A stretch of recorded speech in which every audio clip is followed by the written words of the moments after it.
आमर electronics media एवं printing media रो उपस्थित थिबा समस्त सांबादिक बंधु मानकु मोर शुभेच्छा और अभिनंदन जनाऊँगी नमस्कार करुच्ची।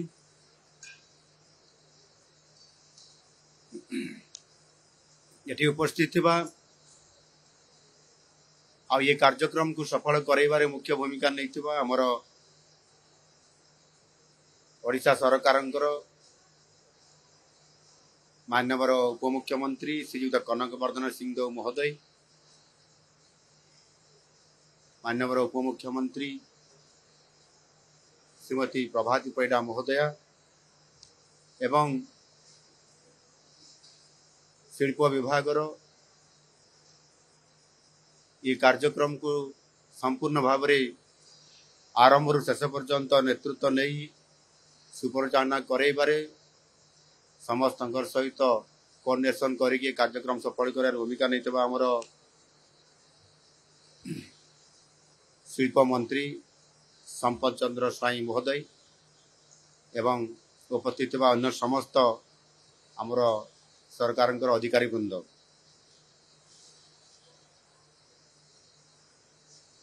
दुई दुनिया Utkarsh Odisha make in Odisha conclave आम पाई अपार सफलता आनी देछि। एथिरे सारा विश्वर अनेक शिल्पपति बिजनेस डेलीगेट पूंजी निवेशक और नीति निर्धारक माने जोग देइथिले।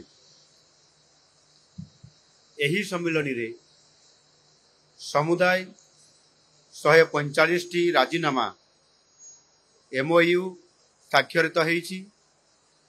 एही राजीनामा गुड़िक ओडिशार शिल्प क्षेत्र में कायाकल्प परिवर्तन करने सहित विश्वस्तरीय शिल्प संस्था मानक सहित सहभागितार नुआ जुग आरंभ करने जाउछि।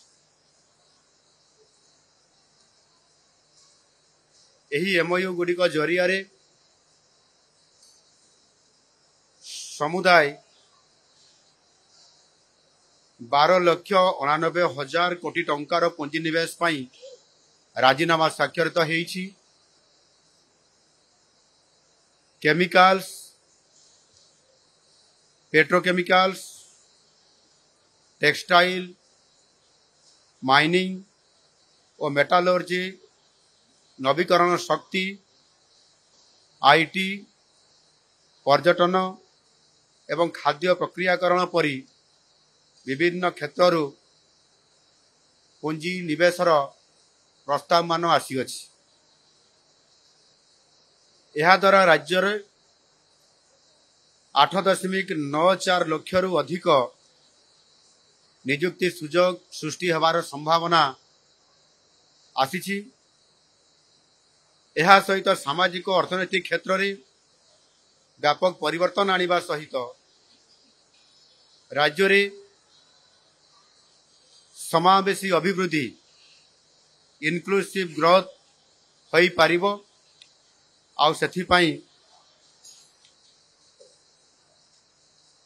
जो MOU स्वाक्षर व्यतीत जो गुड़िक पुंजी निवेश अभिप्राय अच्छी इंटेंट सेथिरे 3.84 लाख कोटी टंकार 448 टी एथिरे पुंजी निवेश अभिप्राय ये मध्य आमे निर्धारित फॉर्म रे आमे तांकर सहित ये आमे थे निर्धारित फॉर्म रे ग्रहण करिछु। एहा द्वारा मध्य 3,92,000 नियुक्ति सृष्टि होबार सुजोग मध्य संभावना रहिछि। एही कॉन्क्लेव रे समुदाय 20 टी सेक्टर रे 593 टी प्रकल्प आउ एथिपाई 16.73 लाख कोटी टंकार 16,73,000 कोटी टंकार पुंजी निवेश प्रस्ताव आसीछि एवं यह द्वारा 12,88,000 नियुक्ति संभावना मध्य सृष्टि होईछि। एही कॉन्क्लेव रे सिंगापुर मालयेशिया ऑस्ट्रेलिया परी पार्टनर देशर प्रतिनिधि मान सहित 16टी देशर प्रतिनिधि जोगदे यह द्वारा विश्व निवेश मानचित्र रे ओडिशा निश्चित भाव में एक आकर्षणीय स्थान हिसाब रे आम ओडिशा स्वतंत्रता पाइबा जाउछि। द्वितीय दिन रे कार्यक्रम रे जो प्रीलिमिनरी सेशन जो थिला से विशेष करके बयान शिल्प और पोशाक